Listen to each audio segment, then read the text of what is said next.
speech.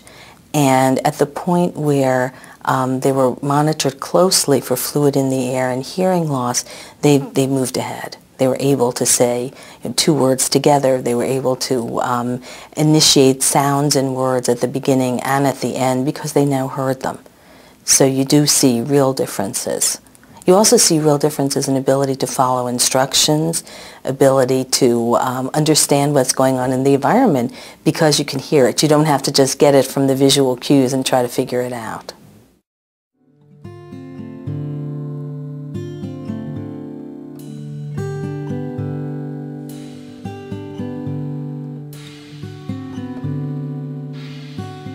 As soon as we have youngsters who will begin to attempt words, then we'd be practicing whole words as well, trying to encourage. They seem to reach a stage where they're willing to imitate. Before they get to a stage where they'll imitate, it can be very frustrating for parents because it's quite hard to persuade the child to produce sounds or to try and copy words. But once they reach the point where they're happy to imitate, then we would be working at encouraging repetition of words that they're attempting. It's important to start with concreteness as much as possible. So water is something concrete that they can feel and touch and experience or taste. And so you're getting as much sensory input as you can. And then labeling that, either that sensory experience with a sign and at the same time language. So I think that it's important to start as far back down the dominoes as you can. The most important thing, I mean, for research with typical children and children with Down syndrome, in terms of how fast they acquire words, is how much they're talked to. So the more interesting their everyday experience is, and the more parents remember to talk about it, including the mundane everyday things. The eating, sleeping, shopping, daily routines in the household. We need to keep using the language in those situations. So one of the things that can happen is it's quite difficult for us to keep up enough input to the child. If the child's passive and not responding, it's quite difficult to keep talking. Whereas a typical child is usually responding quite quickly, and it's very easy to keep talking. So one issue parents need to be aware of is they need to keep up the talking with their child, while still sensitively allowing the child opportunities to join in verbally and non-verbally. Bucket Daddy. Pumpkin Mason. The Bucket Mason. Grape. Bucket. Grape Mason. Look at Mason.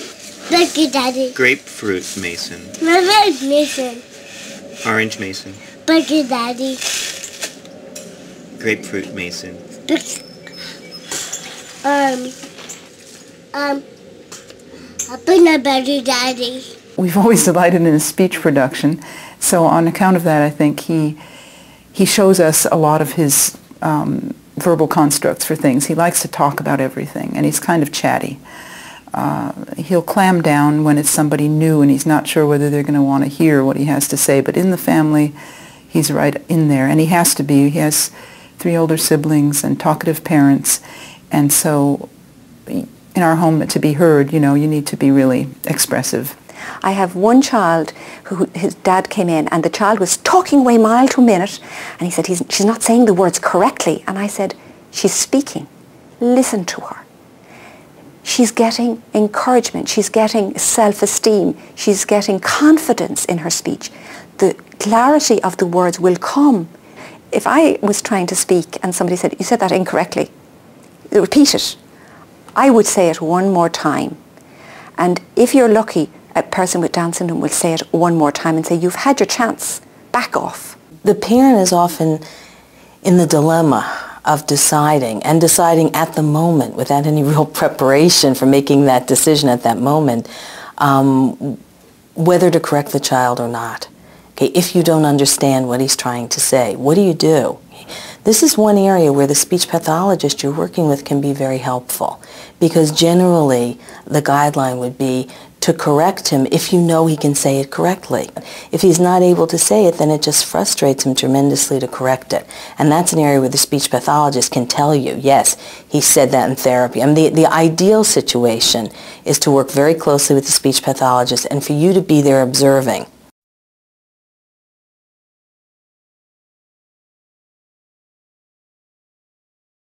Mason, let's make the letter O. Shall we do it with the little curves? Apart? Should we take it apart? You want to hold one in each hand? Hold it here. One for you.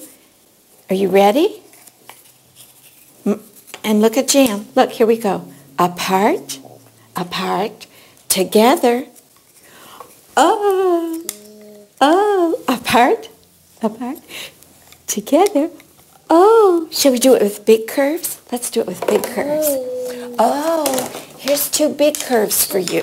Let's do it with big curves. And Jan has big curves and you have big curves. How many do we have? Two, one, two. One, two. Let's hold it right there at the middle. Apart, apart, together. Oh, oh, apart. Apart, together. Oh, oh, very nice. Yes. How can we make a circle? Jan made a circle. Can you make a circle? What is it? Snowman. It's a snowman. Oh my gosh, that's great. Well, you know what the snowman needs? We should give the snowman a head. Now, do we have a snowman? Yes. Yes, we do. Yes, we do.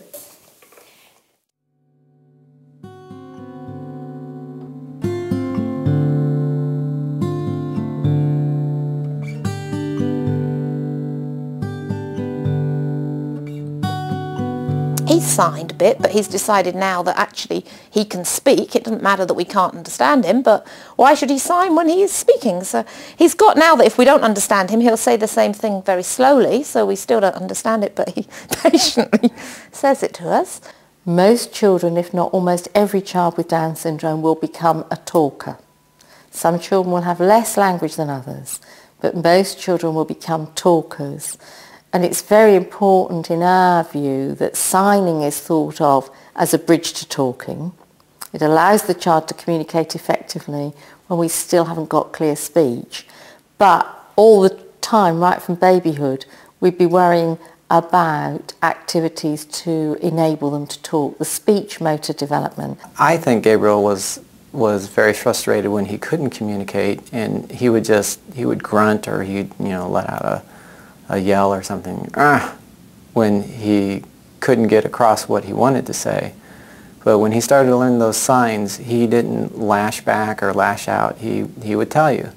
Now, if you weren't looking at him when he was signing at you, he would grunt, and then you'd look and say, well, what do you want? And then he would tell you that, he'd sign, I want milk. And so, sign language was really a blessing for us. Language can involve many different types of output. And sign is one, communication boards, speech is one too. Speech is verbal language. Sometimes when kids have a rich sign vocabulary and they're not able to say the word, they're able to give us the sign, or they're able to give us some kind of cue that helps us understand the word that they're trying to say. Because they know what they want to say, but sometimes the word on a speech level isn't intelligible to us. So they'll add a sign. Other kids will pull you over to where something is, or they'll try to pantomime. And it might not be a gesture that you understand, but the whole pantomime makes some sense. When a child learns signing, and he learns also concepts cognitively, when he sees that this means more or eat, that also translates into cognitive function. And in addition, children with Down syndrome are more visually oriented when they see that sign more, or I love you, or so. They visually also absorb this kind of information, which does later on help with language development. And if they're signing, some parents have a problem, oh, I don't want my child to sign because my child will be left signing. And I say, children with Down syndrome are much cuter than that. If they don't have to do it, they won't. If they've learned the word, they drop the sign. Why would they do it 2 ways when they can get it across in one?